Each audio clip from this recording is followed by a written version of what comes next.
Baik, saya ucapkan selamat malam buat Bapak Ibu, Saudara-saudara sekalian.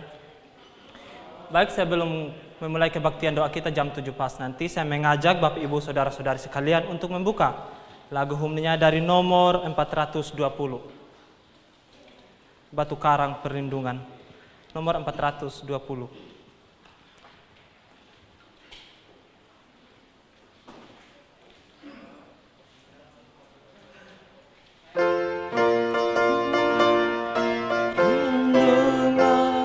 Naungan yang tetap teguh, Tuhanlah batu karangku, naungan yang tetap teguh. Ku selamat dari tiap seteru, Kau di sisiku, naungan yang tetap teguh. Tak ada takut padaku, naungan yang tetap teguh. Ya Yesus, batu karang perlindungan, perlindungan, perlindungan. Ya Yesus, batu karang perlindungan, naungan yang tetap teguh. Sayalah tempat tetap teguh.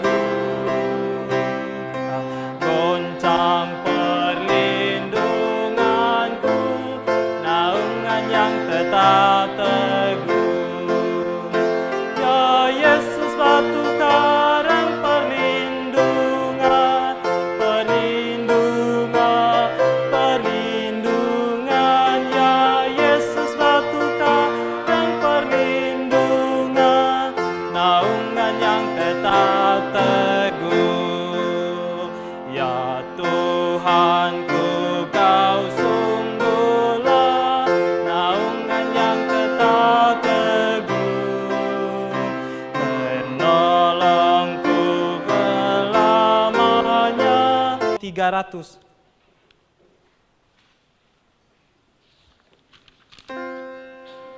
Percaya patuh.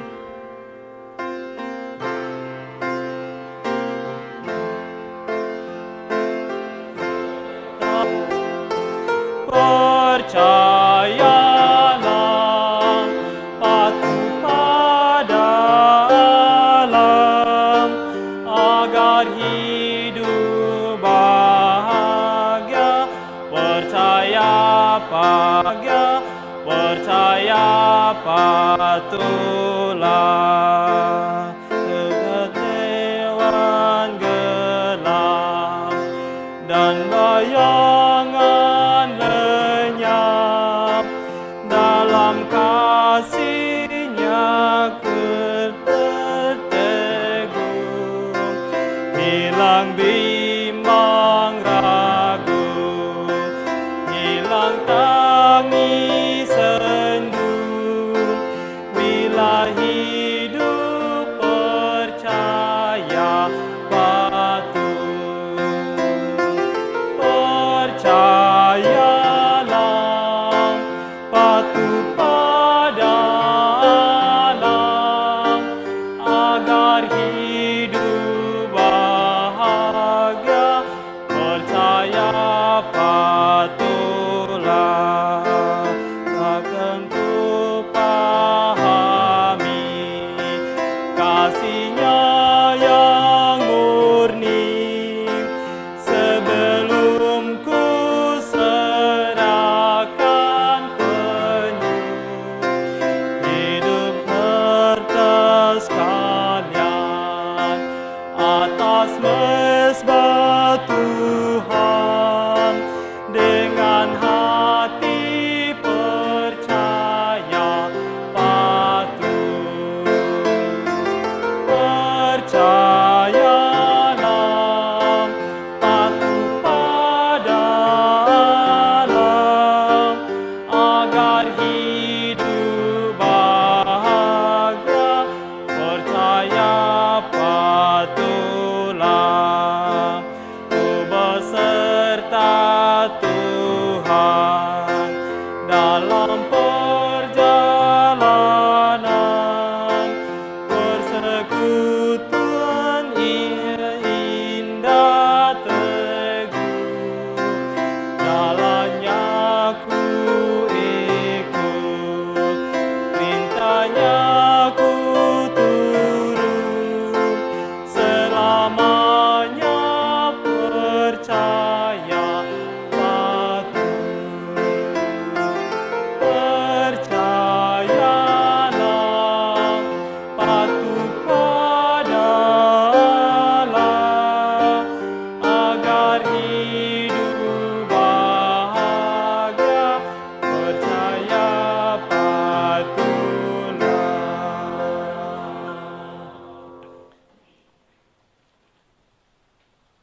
Baik, masih ada waktu kita menyanyikanlah satu lagu lagi dari nomor 451.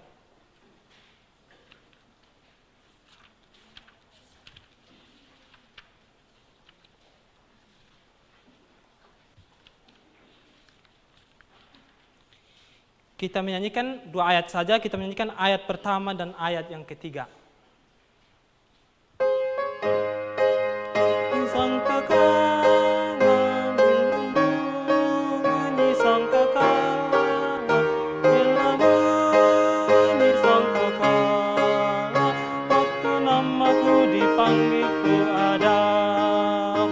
Waktu dunia berakhir dan kiamat tibalah, waktu sangkakala Allah menggema, waktu umatnya berkumpul di tempat yang mulia, waktu namaku dipanggil kau ada.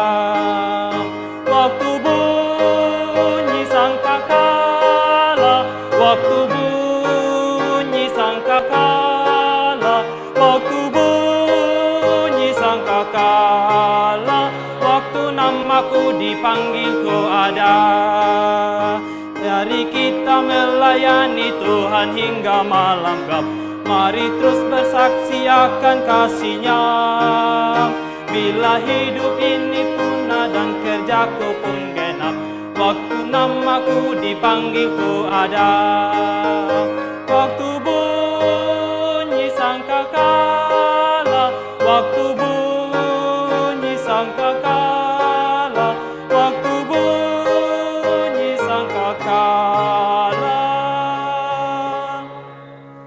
waktu namaku dipanggil ku ada.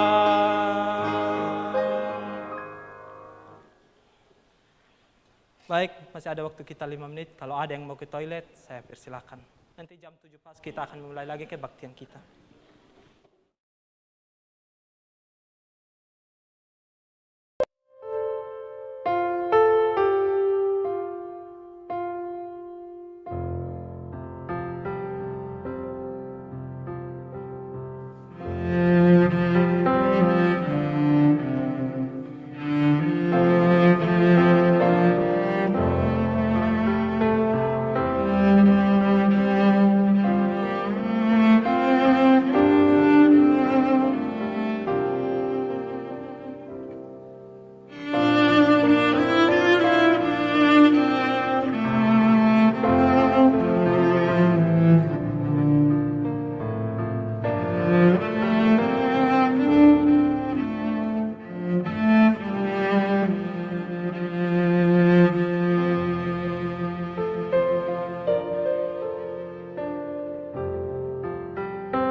Baik, karena waktu kita sudah pas, sekali lagi saya mengucapkan selamat malam buat Bapak Ibu, saudara-saudari yang ada di sini, maupun yang ada di rumah. Saya ucapkan selamat malam. Kami harap dari sini Anda dalam keadaan baik-baik semuanya ya. Dan kami harap Anda bisa mengikuti bersama kami hingga selesai nanti, dan sekiranya kebaktian kita ini dapat berjalan dengan lancar. Untuk itu saya mengajak kita semua untuk membuka lagu himnenya lagi dari nomor 270. Saya mengajak Bapak Ibu saudara-saudari sekalian, baik yang di sini maupun yang ada di rumah, untuk membuka buku himnenya dari nomor 270, Ku Milik Sang Raja.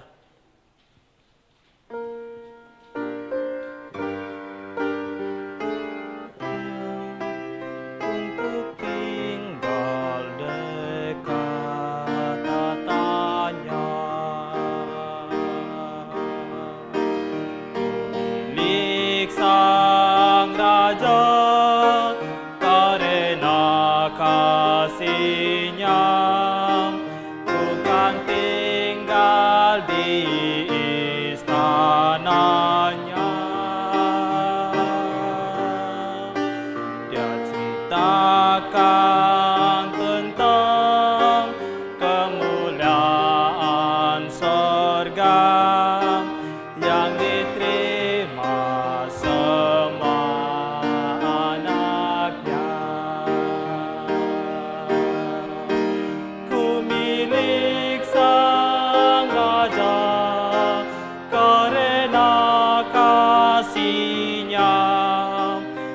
takkan tinggalkan miliknya, bukan dijemputnya masuk istananya untuk tinggal dekat tatanya. Milik Sang Raja, Dia mengasihiku, rahmat-Nya bagiku melimpah, selalu sertaiku kemana ku pergi, bukan berlindung di dalam Dia. Milik Sang Raja, karena kasih-Nya Dia takkan tinggalkan miliknya.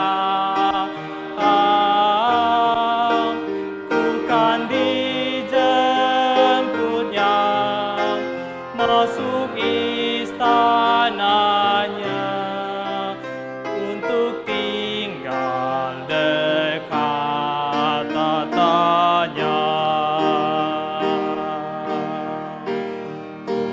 Milik Sang Raja, janji-Nya pun pasti, agar kita kelak bersatu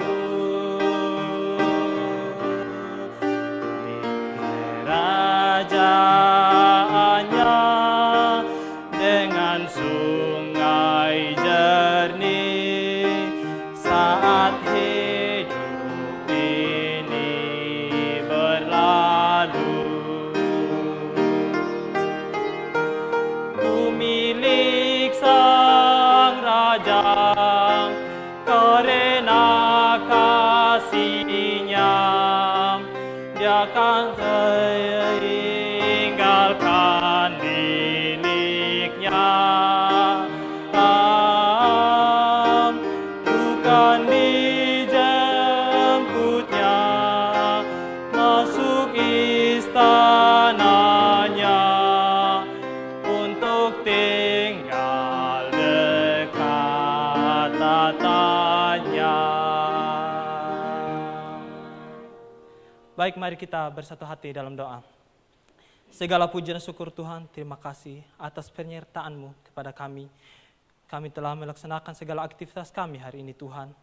Dan tibalah bagi kami untuk berkumpul bersama-sama untuk memuji dan memuliakan nama-Mu Tuhan. Belajar kebenaran firman-Mu, bahkan kami akan menyampaikan segala permohonan doa kami Tuhan. Sekiranya Engkau memberkati setiap kami Tuhan, baik yang memimpin pujian, memain musik, bahkan yang menyampaikan firman-Mu Tuhan. Begitu pula sebagai pendengar Tuhan. Sekiranya firman-Mu Tuhan tidak berlalu begitu saja nanti Tuhan. Tetapi kami dapat tanamkan dalam setiap kehidupan kami Tuhan. Dan menjadi berkat bagi banyak orang nanti Tuhan.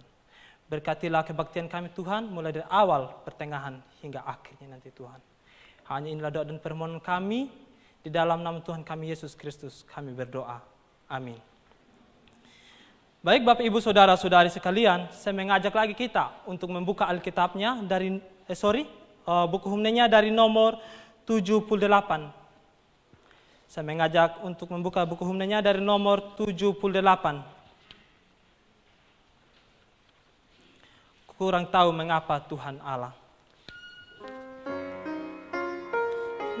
Selamat dunia, ku kurang tahu mengapa Tuhan Allah turun menghampiri manusia.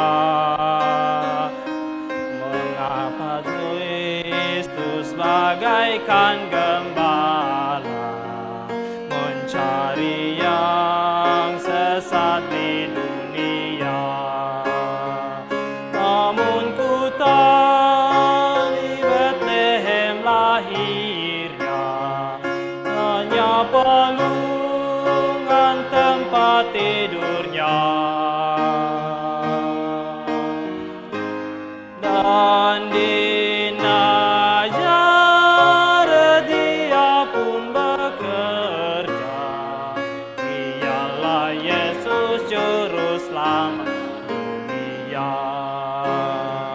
Ku kurang tahu mengapa sengsaranya, penyaran hidup di dunia. Di kayu salib rela menderita, memberi duri bagi mahkota. Namun ku tahu Dia penghibur duka, segala dosa dihapuskannya.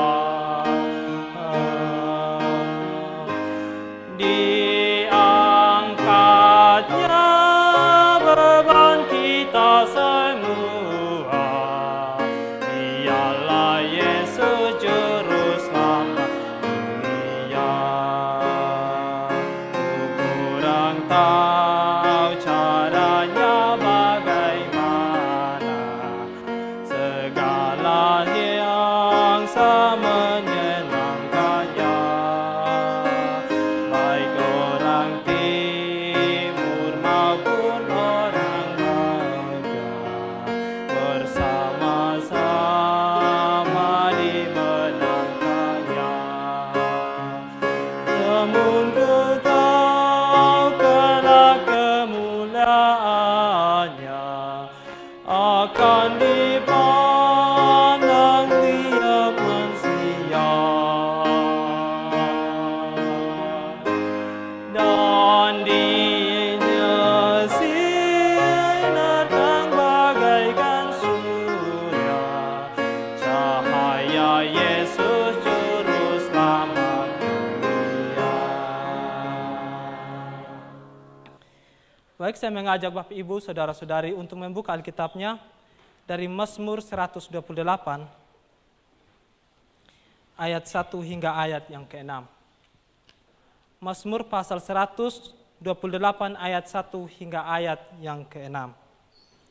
Biarkan saya baca untuk kita semuanya dan Bapak Ibu Saudara-saudari menyimaknya dengan baik. Elahi memberikan judul Berkat atas rumah tangga. Ayat 1, nyanyian ziarah. Berbahagialah setiap orang yang takut akan Tuhan, yang hidup menurut jalan yang ditunjukkannya. Apabila engkau memakan hasil jerih payah tanganmu, berbahagialah engkau dan baiklah keadaanmu. Istrimu akan menjadi seperti pohon anggur yang subur di dalam rumahmu, anak-anakmu seperti tunas pohon zaitun sekeliling mejamu. Sesungguhnya demikianlah akan diberkati orang laki-laki yang takut akan Tuhan. Kiranya Tuhan memberkati engkau dari Sion, supaya engkau melihat kebahagiaan Yerusalem seumur hidupmu, dan melihat anak-anak dari anak-anakmu damai sejahtera atas Israel. Ada amin untuk firman Tuhan? Amin. Baik, saya mengajak lagi Bapak Ibu, Saudara-saudari semuanya untuk membuka lagu himnenya dari nomor 44. Dari nomor 44, tak dapat aku duga.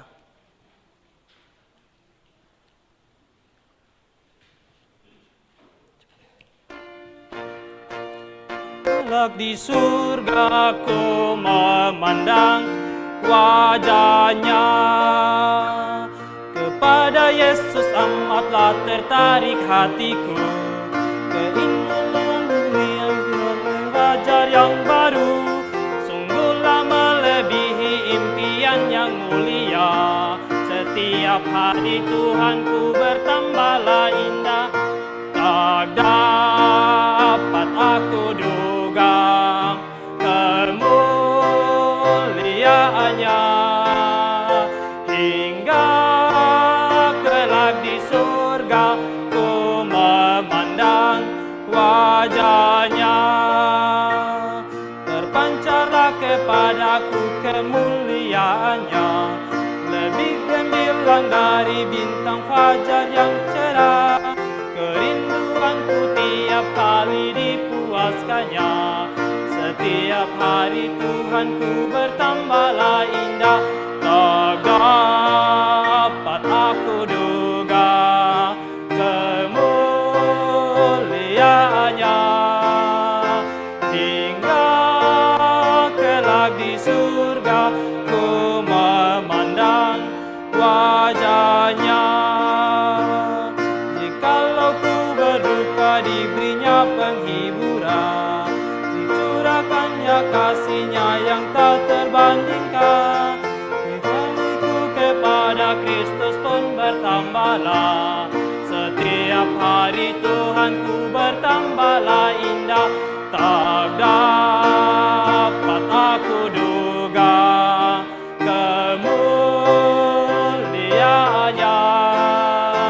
Hingga kelak di surga ku memandang wajahnya.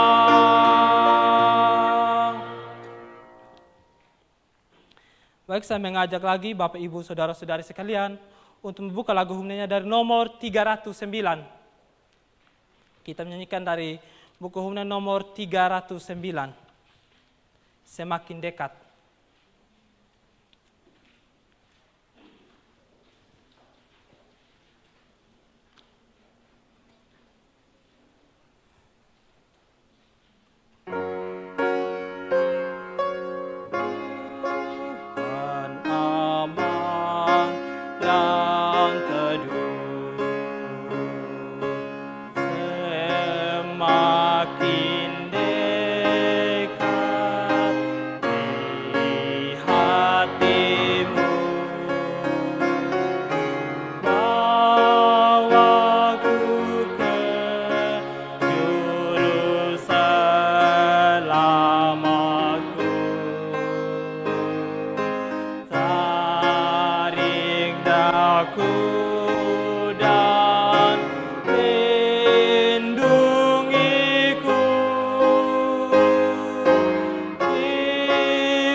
sucikanlah dengan darah mulia. Sucikanlah dengan darah mulia. Semakin dekat, ya Tuhanku, usahkan dosa dan kesenanganku kepada Yesus yang dipaku. Berselit untuk gantikanku. Atas salib untuk gantikanku.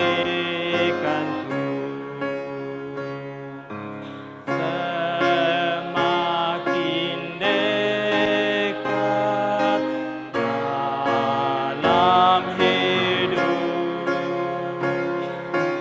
hingga akhir mata tertutup.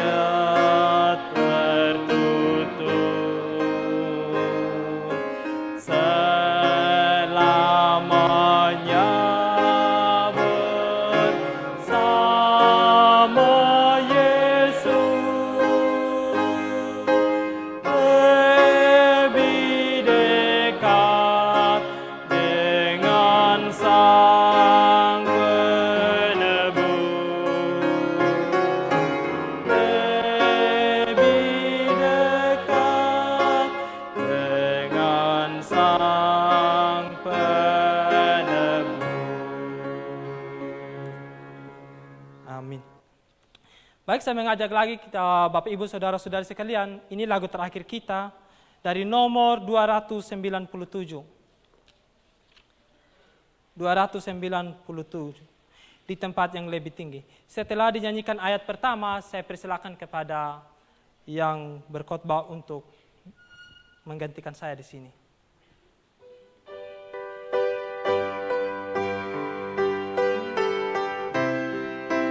Tempat yang lebih tinggi, menuju jalan meninggi, makin dekat tempat suci, tunaikan doa tiap waktu. Tuhan tetapkan jiwaku, Tuhan angkatlah jiwaku lebih dekat kepadamu. Tegakkan hidupku kini di tempat yang lebih tinggi. Saya persilakan kepada yang berkhotbah. Ya bergema di lembara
aku di dekat kepadamu, tegakkan hidupku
Baik, saya ucapkan selamat malam untuk Bapak Ibu, saudara-saudari yang saya kasihi dalam Tuhan, baik yang berada di sini maupun yang berada di rumah.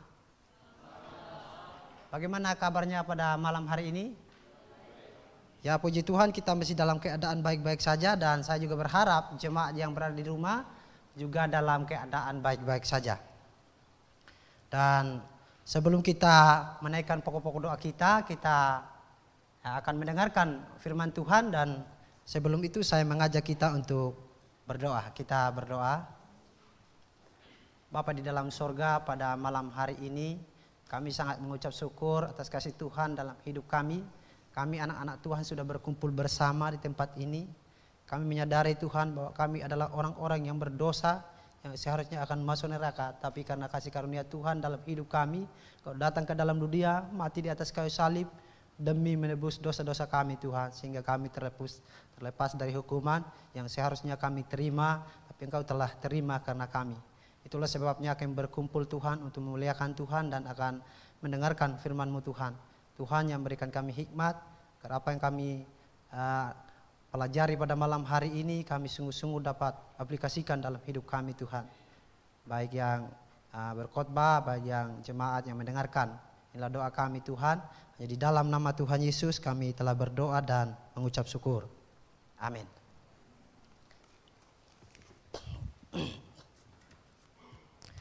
Baik Bapak Ibu yang saya kasih dalam Tuhan, kita akan merenungkan firman Tuhan, dan ya pada malam hari ini saya mengajak kita untuk membuka Alkitab kita.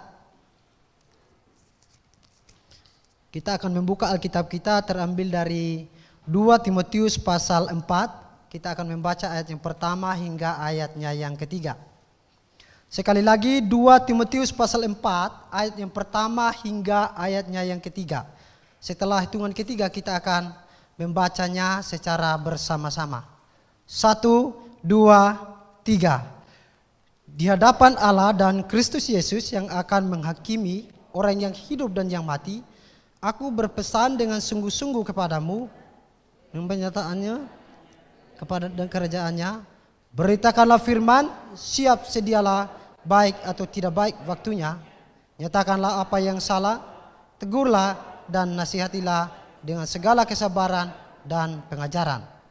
Karena akan datang waktunya orang tidak dapat lagi menerima ajaran sehat, tetapi mereka akan mengumpulkan guru-guru menurut kehendaknya untuk memuaskan keinginan telinganya.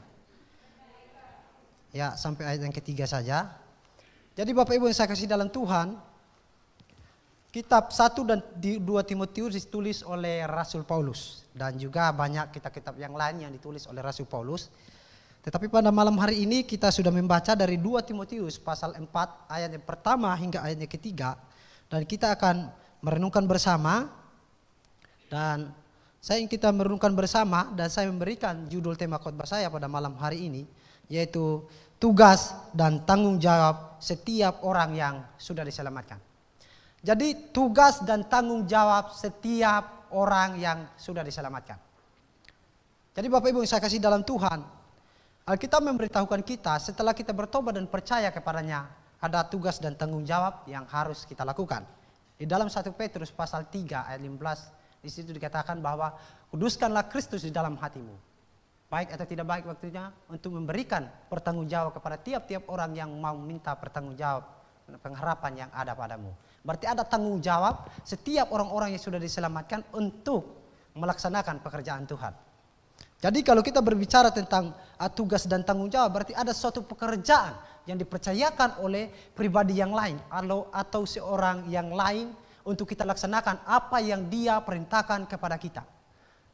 Jadi Bapak Ibu yang saya kasih di dalam Tuhan, kalau kita melihat di kitab Perjanjian Lama ada menceritakan antara tuan dan hamba, dan di situ ada dua tipe hamba, atau kita katakan dua kategori hamba di situ.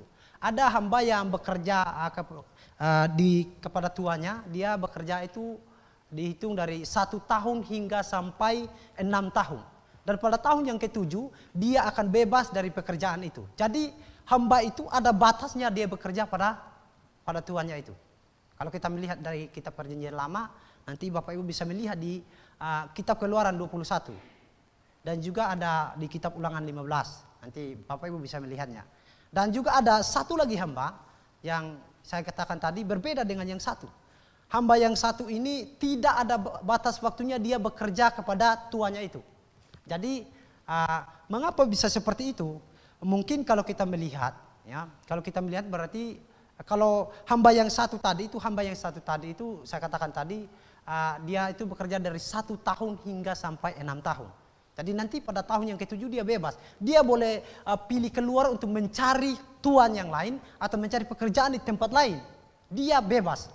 Tetapi hamba yang satu ini dia tidak bebas untuk mencari pekerjaan di tempat yang lain. Karena dia sudah berjanji mengabdikan diri kepada tuannya untuk bekerja untuk tuannya seumur hidupnya. Dia mempersembahkan hidupnya untuk tuannya.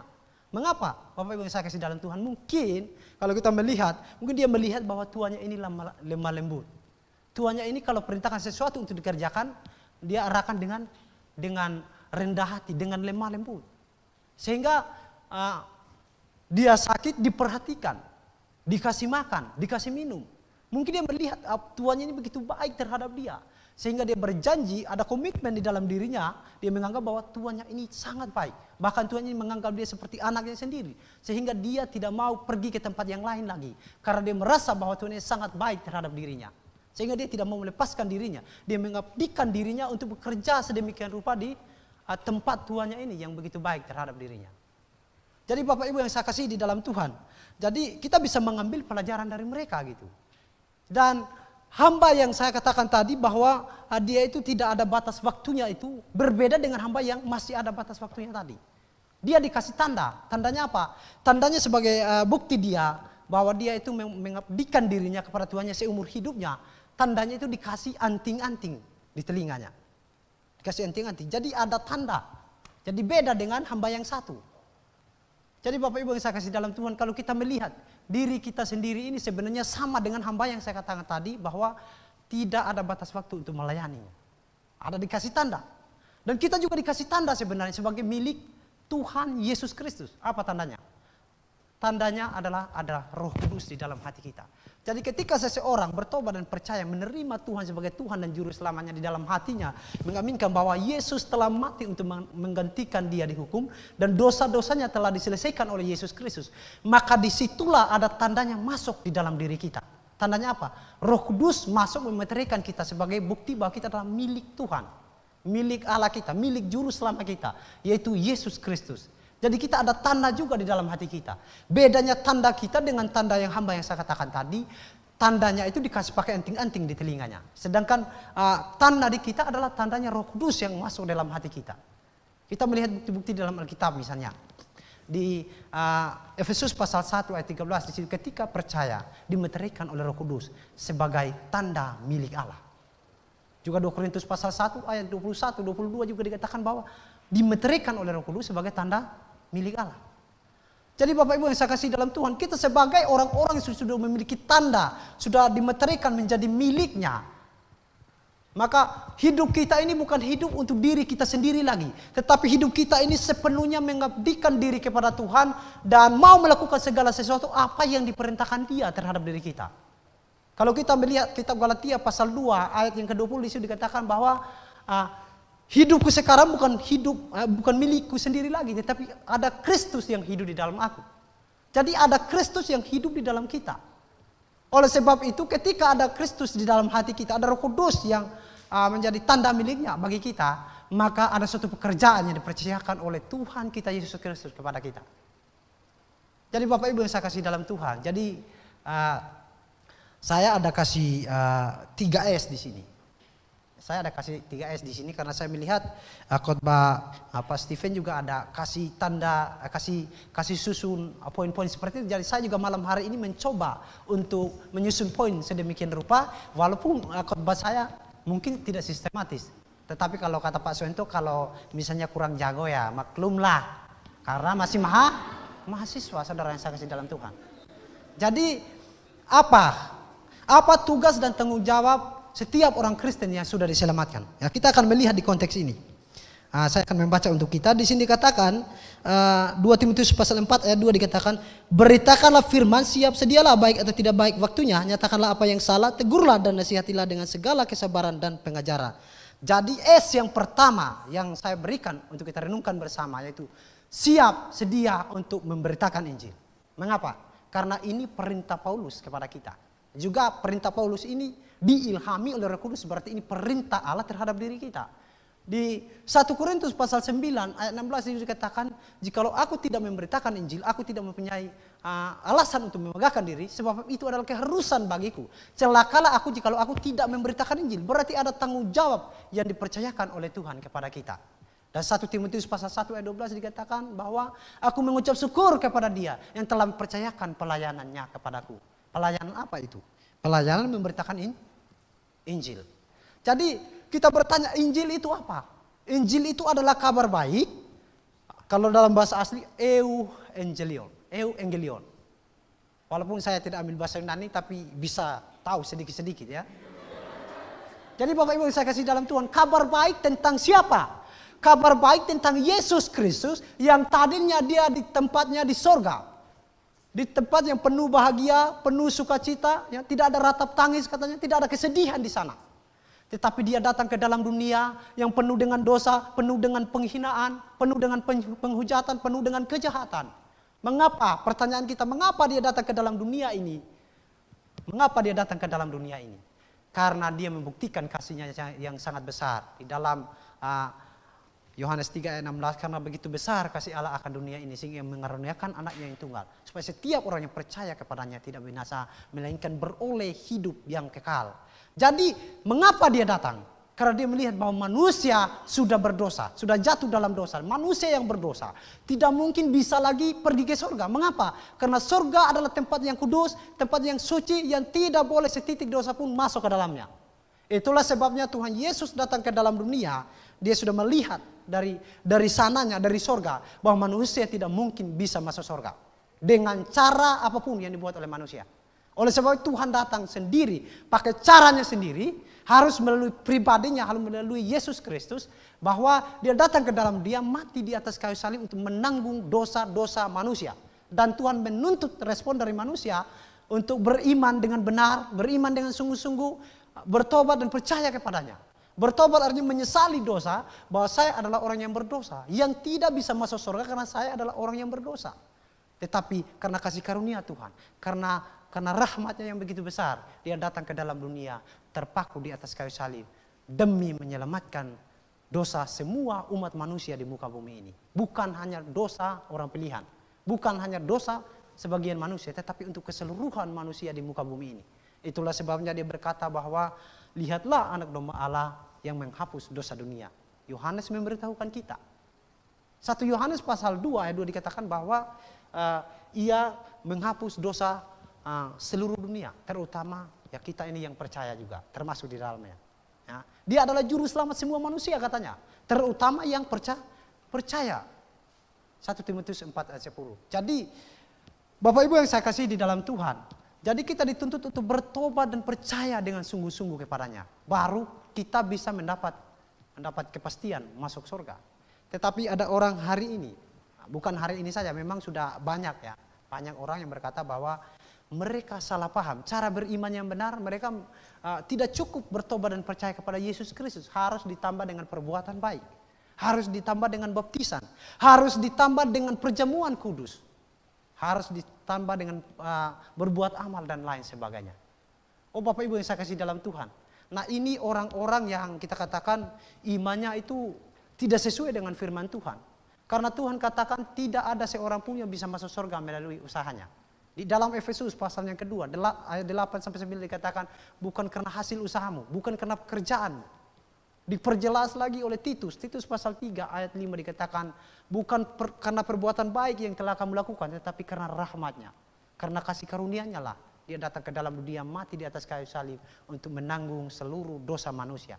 Yang Dia minta dari diri kita hanya menerima Dia sebagai Tuhan dan Juru Selamat dan mengakui segala kesalahan kita. Itulah, pada saat itulah nama kita terdaftar di sorga.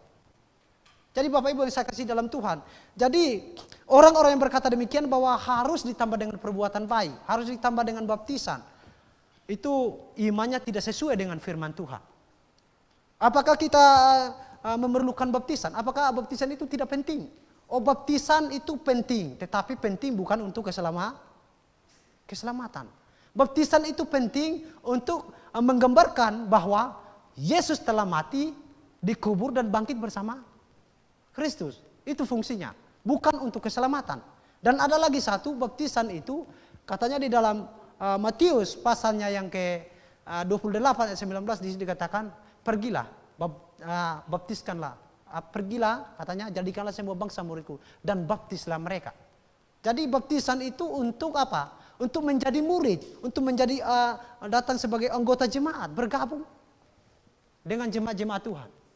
Nah, itulah sebabnya kalau di Grapes ini, kalau hari Minggu kita sudah melihat bahwa kalau ada orang yang mau bergabung dengan kita, tuh berjemaat di sini, dia harus datang ke depan sini dan mengaku iman. Supaya jemaat melihat bahwa dia sudah bertobat, walaupun misalnya dia tidak bertobat, dia hanya datang saja, itu urusan dia dengan Tuhan. Tetapi bukti sebagai dia orang yang bertobat, bagi kita manusia yang tidak bisa melihat hati, yaitu dia datang ke depan sini. Itu bukti pertobatan dia. Dan itu juga benar karena ada ayatnya gitu. Matius pasal 3 ayat 11 dikatakan baptisan itu bukti pertobatan. Jadi Bapak Ibu yang saya kasih dalam Tuhan, apalagi itu ada lagi yang mengatakan bahwa harus lewat perjamuan kudus. Jadi ada saya melihat di Facebook katanya setelah dia ikut CD, dia minum perjamuan, dia bilang dosa-dosanya disucikan. Nah Bapak Ibu yang saya kasih dalam Tuhan, kalau kita melihat seperti ini berarti ada penambahan. Tidak cukup hanya kematian Yesus di atas kayu salib. Ini tidak sesuai dengan Alkitab. Kalau ini tidak sesuai dengan Alkitab, maka tentu itu salah. Kalau itu salah berarti Tuhan tidak terima. Kalau tidak sesuai dengan Alkitab. Itulah sebabnya kita katakan di sini kita katakan bahwa doktrin yang Alkitabiah harus sesuai dengan Alkitab. Kalau tidak sesuai dengan Alkitab berarti bukan Alkitabiah. Jadi Bapak Ibu yang saya kasih di dalam Tuhan, sebenarnya banyak yang mereka katakan demikian bahwa menyucikan dosa. Tapi kalau kita melihat dari Alkitab, bukan seperti itu. Bukan ada penambahan-penambahan lagi. Kalau kita melihat dari Alkitab, kita itu dituntut untuk bertobat dan percaya menerima Dia sebagai Tuhan dan Juru Selamat. Itu sudah cukup, asalkan dengan sungguh-sungguh.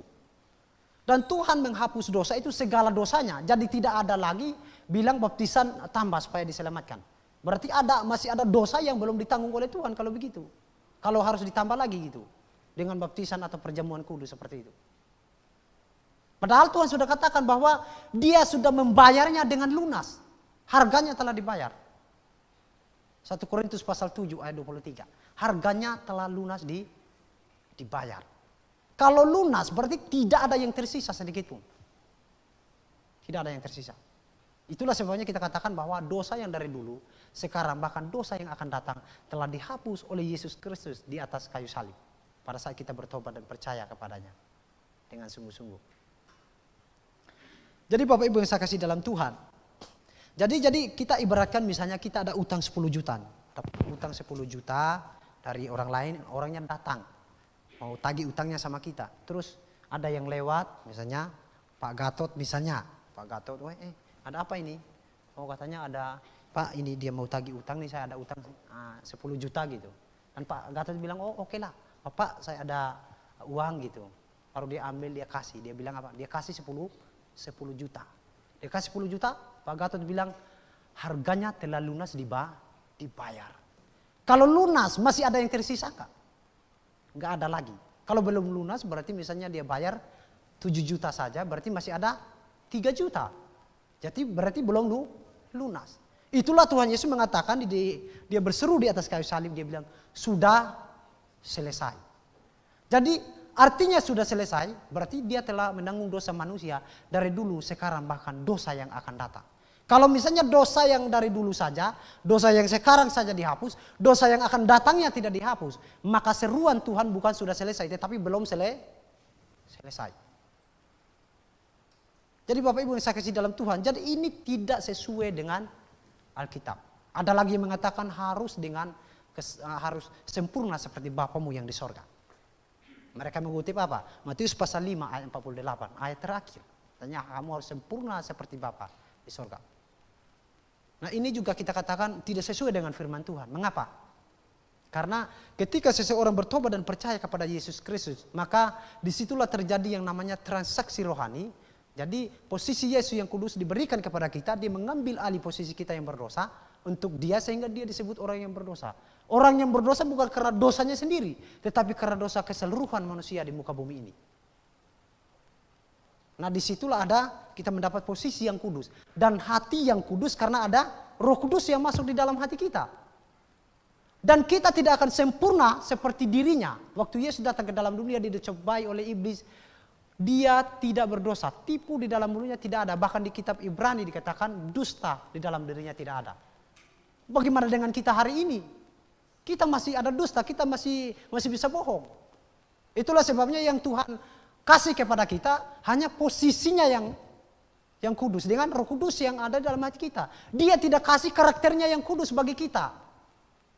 Kalau misalnya dia kasih karakternya yang kudus bagi kita, berarti kita sudah kudus seperti Tuhan. Tapi dia tidak pernah membuat pernyataan bahwa karakternya yang kasih kepada kita. Tidak. Dia tidak pernah kasih itu. Tetapi dia mau kita membangun karakter kita dari diri kita sendiri. Itulah dia perintahkan kepada kita. 2 Korintus pasal 7. Ayat yang pertama disitu dikatakan bahwa harus membangun secara jasmani maupun secara rohani. Jadi ada apa? Ada kita sendiri yang membangun karakter kita. Dia tidak kasih karakternya untuk diri kita. Jadi iman-iman yang seperti inilah yang Tuhan tidak terima. Karena ada penambahan. Saudara yang saya kasih dalam Tuhan. Tuhan itu kasih posisi yang kudus. Dan katanya dia memang posisi Tuhan itu sempurna begitu. Kita bisa diselamatkan bukan karena kesempurnaan diri kita, bukan karena kesempurnaan posisi kita, tetapi karena kesempurnaan Tuhan kita Yesus Kristus begitu, memberikannya bagi kita sehingga kita disebut orang kudus di hadapan Allah Bapa gitu. Memang posisi kita sudah sempurna karena digantikan oleh posisinya yang sempurna, tetapi karakter kita tidak sempurna. Jadi mungkin Bapak Ibu saudara-saudara yang saya kasih dalam Tuhan mungkin bertanya, benarkah bahwa posisi kita sempurna? Ya benar gitu, sesuai dengan Alkitab gitu. Ya, saya membaca untuk kita semua bahwa ini memang benar. Dia kasih secara posisinya kita sempurna. Karena bukan kesempurnaan kita, tapi karena kesempurnaan dia begitu. Saya baca untuk kita. Di sini dikatakan bahwa Ibrani pasal 10 ayat 14 di sini dikatakan, sebab oleh satu korban saja ia telah menyempurnakan untuk selama-lamanya mereka yang ia kuduskan. Jadi kita disempurnakan. Dia memberikan posisinya yang sempurna bagi kita. Tapi bukan karakternya, ingat. Jangan salah berpikir begitu ya. Nanti dibilangnya kita seperti Tuhan lagi nantinya. Ya. Jadi Bapak Ibu yang saya kasih dalam Tuhan. Itulah sebabnya Tuhan memberikan tanggung jawab kepada kita apa? Siap sedia untuk memberitakan Injil. Injil apa? Injil yang tadi yang kita katakan bahwa iman mereka ini tidak sesuai dengan Alkitab. Jadi harus memberitahukan mereka bahwa cukup hanya bertobat dan percaya kepada Yesus Kristus, kita sudah diterima oleh Tuhan. Nama kita sudah terdaftar di surga. Tidak boleh ditambah dengan yang lain. Ini tugas kita memberitahukan kepada orang luar sana. Itulah sebabnya kita mahasiswa-mahasiswi di tempat ini disuruh belajar sedemikian rupa agar tahu tentang konsep keselamatan yang benar, agar bisa menjelaskan kepada orang luar sana dan mereka bisa dapat diselamatkan.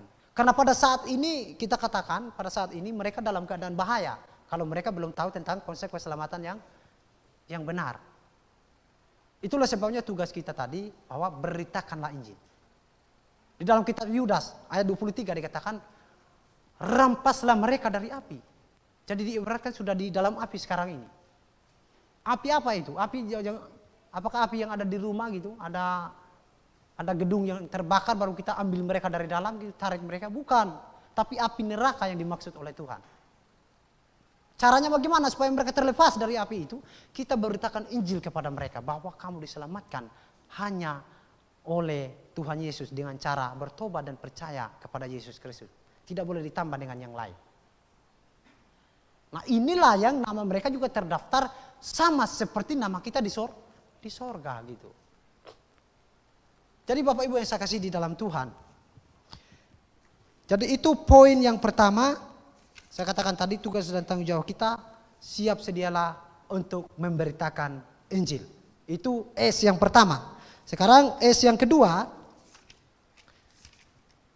S yang kedua, di sini dikatakan, saya membuka lagi, kembali ke teks kita. Itu S yang pertama, terus S yang kedua, di sini dikatakan, saya baca lagi untuk kita, katanya, beritakanlah firman, siap sedialah baik atau tidak baik waktunya. Nyatakanlah apa yang salah, tegurlah. Jadi di garis bawah, nyatakanlah apa yang salah, tegurlah. Makanya saya katakan siap sedia untuk menderita. Jadi kalau kita menyatakan kesalahan orang lain, banyak orang yang tidak terima. Banyak orang yang tidak terima. Kenapa? Karena mereka merasa bahwa pengajaran yang mereka imani selama ini, yang mereka dengarkan, iman mereka selama ini, seperti saya katakan, iman yang tadi harus ditambah dengan perbuatan baik, harus ditambah dengan baptisan, perjamuan kudus. Mereka merasa itu sudah benar. Sehingga kalau kita menyatakan bahwa hanya bertobat dan percaya kepada Yesus Kristus saja, tidak boleh ditambah dengan itu, mereka tidak terima. Nah itulah sebabnya Bapak Ibu yang saya kasih di dalam Tuhan. Maka kita katakan, makanya saya bilang tadi, siap sedia untuk menderita. Jadi kalau mereka tidak terima, hanya ada dua kemungkinan. Ya, hanya ada dua kemungkinan kalau di dunia ini hanya ada dua kemungkinan. Dua kemungkinan itu apa? Yang pertama itu kemungkinan yang pertama, kita akan dikasihi oleh orang lain. Kita akan dikasihi oleh orang lain apa? Kita akan dikasihi oleh orang-orang yang cinta kebenaran, oleh orang-orang yang bersedia untuk menerima kita. Mereka mendengarkan kebenaran, kita PA mereka dapat diselamatkan. Ketika mereka merasakan bahwa memang benar apa yang kita nyatakan, nah disitulah mereka mengucap syukur kepada Tuhan. Mereka mengucap syukur kepada Tuhan, Tuhan terima kasih. Kenapa baru saat ini saya mendapatkan Injil yang benar, mendapatkan pengajaran yang benar. Mengapa? Baru saat ini. Jadi saya teringat dulu saya belum tahu kebenaran. Saya merasa bahwa kok ini beda begitu. Ketika dijelaskan ini beda gitu. Jadi dan karena ini berbeda katanya hanya bertobat dan percaya kepada Yesus Kristus. Padahal selama ini yang saya imani yang penting saya rajin ke gereja, saya orang Kristen. Walaupun saya malas baca Alkitab. Saya merasa saya sudah diselamatkan. Tetapi ketika diberitahukan dan memang kita mengujinya sesuai Alkitab, disitulah kita tahu dan kita mengejar terus kebenaran itu. Dan kita ikut PA, kita diselamatkan. Disitulah kita lihat bahwa kita ini orang-orang yang seperti itulah. Nah, orang-orang yang sudah mendengarkan kebenaran seperti itulah baru bisa mengasihi kita. Baru bisa mengasihi kita. Kalau mereka yang tidak cinta kebenaran, justru akan membenci kita. Makanya saya katakan tadi hanya ada dua kemungkinan. Mereka bisa mengasihi kita kalau mereka mengejar kebenaran, dengar PA dan diselamatkan. Mereka akan mengasihi kita gitu. Bahkan kita tidak akan lupa kepada orang yang menyatakan kebenaran itu kepada kita. Bahkan Tuhan perintahkan kepada kita bahwa hormatilah pemimpin-pemimpinmu. Ibrani pasal 13 ayat 17 di situ dikatakan bahwa hormatilah mereka yang menjaga-jaga atas jiwamu. Nah itulah sebabnya Bapak Ibu yang saya kasih dalam Tuhan. Kalau kita mengenal kebenaran itu dengan benar, kita tidak akan lupa.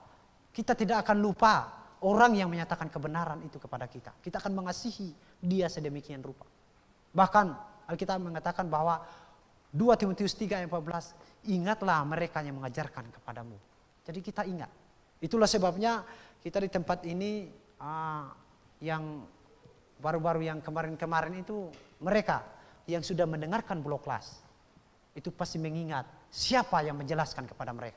Siapa yang menjelaskan kepada mereka. Mereka punya iman yang benar karena siapa? Mereka tidak akan lupa. Mereka akan mengasihi orang yang akan mengajar, yang telah mengajarkan itu kepada mereka. Jadi mereka bisa mereka bisa mengasihi gitu. Dan yang kedua, kemungkinan yang kedua, mereka akan membenci kita sedemikian rupa. Orang seperti apakah yang membenci kita? Bahkan sudah dikatakan oleh Alkitab. Matius pasal 10 ayat 22 dikatakan, orang yang memberitakan namaku, dia akan dibenci oleh semua orang. Dia akan dibenci oleh semua orang. Dan juga diberitahukan kepada kita, ya, 2 Timotius pasal 3 ayat 12. Barang siapa yang beribadah di dalam Kristus, dia akan menderita aniaya. Jadi ini Alkitab yang memberitahukan kita. Jadi mereka yang tidak cinta kebenaran, mereka akan membenci kita. Bahkan mereka berkata bahwa, wow, kok bilang-bilang kita ini salah gitu. Mereka tidak akan terima itu kalau mereka tidak cinta kebenaran. Mereka akan membenci kita. Kita sudah melihat bukti-bukti seperti itu. Ya, bukti-buktinya misalnya yang terjadi di Sabu. Ya, karena mereka kasih tahu bahwa ini salah, itu salah, akhirnya mereka dibenci gitu. Penginjil Ardo sudah dibenci, penginjil Markus sudah dibenci. Bahkan mereka mau memakai praktek orang Yahudi yang waktu Pak Sonto pulang katanya mau dirajam dengan batu. Coba bayangkan. Itu karena mereka tidak cinta kebenaran. Mereka bahkan berkata, wow, tidak boleh menghakimi. Saudara yang saya kasih dalam Tuhan. Bahkan berkata waktu saya pulang Sabu. Katanya, kita tidak boleh menganggap pengajaran kita paling benar. Karena itu sombong di hadapan Tuhan katanya. Saya dikeroyok sama mereka kan saya bilang begini. Saya bilang begini sama mereka waktu saya pulang saya bilang gini. Di antara ya gereja Protestan, Karismatik dan Katolik, saya bilang begini. Tiga-tiganya tidak mungkin benar. Pasti salah satunya yang benar. Saya bilang misalnya ini, saya nggak ungkit gereja kita karena mereka sudah tahu kita ini menyatakan kesalahan mereka terus gitu. Jadi saya pakai begitu aja. Jadi kalau Protestan kan mengajarkan baptisan bayi. Kalau ini benar berarti Katolik sama Karismatik ini yang harus berdoa sama Maria, yang harus berbahasa roh, tidak benar. Begitu juga sebaliknya. Dan dia berkata, oh tidak boleh menganggap pengajaran kita paling benar kata. Itu sombong di hadapan Tuhan katanya. Lalu saya bertanya, oke lah, kalau memang seperti itu yang kamu mau, ini masih keluarga ini. Kalau memang seperti itu yang kamu mau saya begini aja saya bilang, oke lah, kamu sudah ya udah kamu ngomong dulu lah. Setelah kamu ngomong baru saya ngomong saya bilang. Katanya oke lah. Ya sudah kamu sudah selesai ngomong saya bilang oke. Terus saya bilang begini. Kan katanya di situ kalau menganggap pengajaran kita paling benar maka itu di hadapan Tuhan sombong. Maka saya menjawab iya benar kalau kita menganggap pengajaran kita paling benar. Saya katakan sombong itu Tuhan memang tidak mau gitu. Tetapi kalau kita menyatakan pengajaran kita paling benar, itu bukan berarti sombong. Tetapi keyakinan bahwa itu paling benar dalam pengertian percaya diri, saya bilang begitu. Nah kalau misalkan kamu tidak mau menganggap pengajaran kamu paling benar, sekarang kamu mau pakai istilah apa? Saya ada bukti, saya bilang kenapa saya menganggap pengajaran saya paling benar? Saya bilang itu karena apa? Nah yang pertama, pribadi Yesus adalah pribadi yang benar. Makanya dikatakan akulah jalan dan kebenaran. Jadi kalau pribadinya saja benar, bagaimana mungkin dia mau yang salah? Saya katakan, Roh Kudus itu roh penghibur. Katanya roh penolong, roh kebenaran. Ini buktinya saya bilang begitu. Jadi roh kebenaran, bukan roh kesalahan gitu. Makanya yang kita bilang ini tiang penopang dasar kebenaran itu berarti nanti diganti dengan tiang penopang dasar kesalahan gitu. Tapi kita kan mau yang benar gitu. Nah akhirnya dia tidak bisa jawab dan ya kami cerita-cerita lagi lah gitu ya. Jadi Bapak Ibu yang saya kasih dalam Tuhan. Jadi kalau kita melihat ini mereka tidak mau itu suka menghakimi itu karena kita melihat dua lagi di situ. Dua poin lagi bahwa mereka memang yang pertama mereka karena belum tahu yang benar. Sehingga apa? Sehingga belum mau. Kalau mereka sudah tahu yang benar pasti mau gitu. Asalkan mereka rela untuk mendengar. Dan kemungkinan kedua lagi, mereka itu tahu yang benar, tahu bahwa pengajaran kita sudah benar, tapi mereka tidak mau membayar harga. Mereka tidak cinta kebenaran gitu. Nah itulah sebabnya mengapa seperti itu, karena mungkin mereka sudah menjadi pemimpin-pemimpin yang pengaruh di gereja. Mungkin sudah mendapat materi sedemikian rupa, sudah banyak yang mereka dapatkan gitu. Makanya mereka mempertahankan kepemimpinan itu. Padahal mereka sudah tahu bahwa itu salah. Dan saya yakin kalau kita punya pengajaran ini, saya yakin Di Facebook sudah banyak orang yang tahu gitu. Tapi kan karena mereka nanti bisa jatuh miskin kalau turun dari kepemimpinan mereka. Itulah sebabnya saya katakan tadi, mereka tidak berani bayar harga. Jadi hanya dua kemungkinan seperti itu. Jadi Bapak Ibu yang saya kasih dalam Tuhan, saya katakan tadi bahwa Paulus juga sudah dibenci. Sudah dibenci karena Paulus menyatakan waktu dia di jemaat Galatia. Dia perintahkan bahwa dia katakan bahwa di Galatia pasal 5 ayat yang keempat dikatakan di situ, kalau kamu mengharapkan keselamatan karena melakukan hukum Taurat atau sunat, kamu lepas dari kasih Kristus. Orang Galatia membenci dia, marah terhadap dia, karena mereka sudah dihasut oleh guru-guru palsu Yahudi gitu. Sehingga Rasul Paulus membuat pernyataan Galatia pasal 4 ayat 16 dikatakan di situ, apakah dengan mengatakan kebenaran kepadamu aku telah menjadi musuhmu? Jadi dia dianggap musuh oleh mereka. Yang dulunya dia belum menyatakan kesalahan mereka, yang dulunya masih kompromi seperti itu, dia belum dibenci oleh mereka, malah mereka mendukung dan mereka sayang sekali terhadap dia. Setelah dia berbalik, dia bertobat dan mau melayani Tuhan, memberitakan nama Yesus, dia dibenci, diusir di mana-mana. Dia tidak nyaman hidupnya. Tetapi Bapak Ibu yang saya kasih dalam Tuhan, itu tidak menjadi masalah bagi Paulus. Dia tetap melayani dengan rendah hati. Karena dia tahu bahwa ada tanggung jawab yang Tuhan percayakan terhadap dirinya. Dan yang ketiga, poin yang ketiga. S yang pertama tadi, siap sedia memberitakan Injil, siap sedia untuk menderita. Dan S yang ketiga adalah siap sedia untuk mempertahankan pengajaran yang benar. Mengapa saya katakan demikian? Karena di sini dikatakan bahwa beritakanlah Injil, siap sedialah baik atau tidak baik, waktu nyatakanlah apa yang salah, tegurlah dan nasihatilah dengan segala kesabaran dan pengajaran. Garis bawahi ada pengajaran di situ. Jadi kalau kita sebagai orang-orang yang sudah diselamatkan, sudah mempunyai pengajaran yang benar, sudah yakin ini sudah benar, tidak boleh lari, selangkah pun tidak boleh mundur. Kita harus maju terus untuk mempertahankan kebenaran yang benar. Mengapa? Karena kita melihat generasi-generasi ke depan bahwa mereka akan nanti kalau kita kompromi dengan yang lain, bisa-bisa mereka disesatkan juga.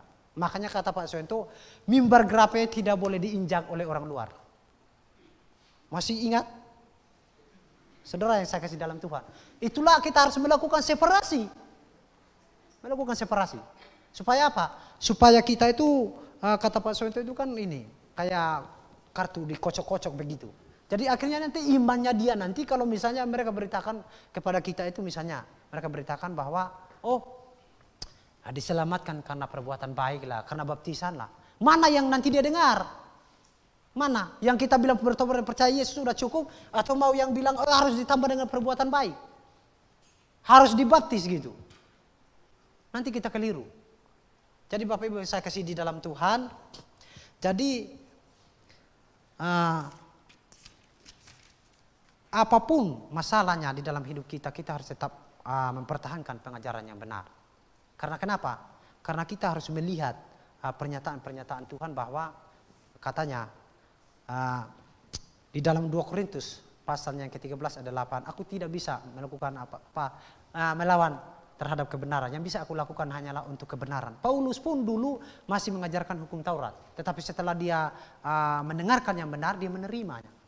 Dan itulah sebabnya saudara yang saya kasih dalam Tuhan, kita harus tetap berpegang teguh dan tetap mempertahankan pengajaran yang benar dan jangan kompromi.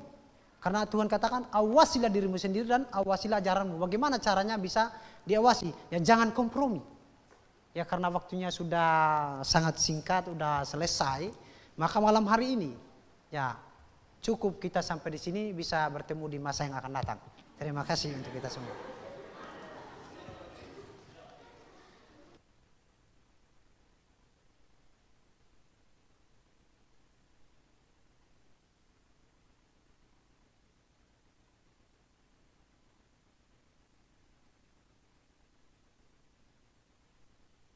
Sebenarnya masih banyak ya, tapi karena waktu, oke kita berdoa. Bapa di dalam sorga, pada malam hari ini kami sangat mengucap syukur Tuhan atas kesempatan yang Engkau percayakan bagi kami untuk mendengarkan kebenaran firman-Mu. Sekiranya apa yang kami pelajari hari ini dapat sungguh-sungguh kami aplikasikan dalam hidup kami Tuhan.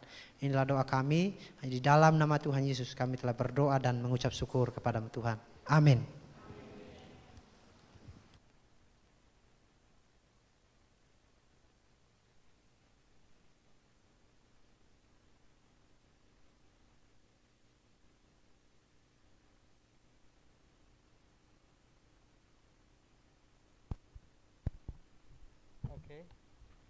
Selamat malam jemaat sekalian. Ya, Tobi ya, disimpan khotbah di Sabu nanti. Lebih semangat ya. Ya, saya sudah sering kasih contoh ya, mau karena begini, kalau yang siang hari masih mending, kalau malam ini dulu ya kita sampai membatasi waktu nyanyi sampai jam 7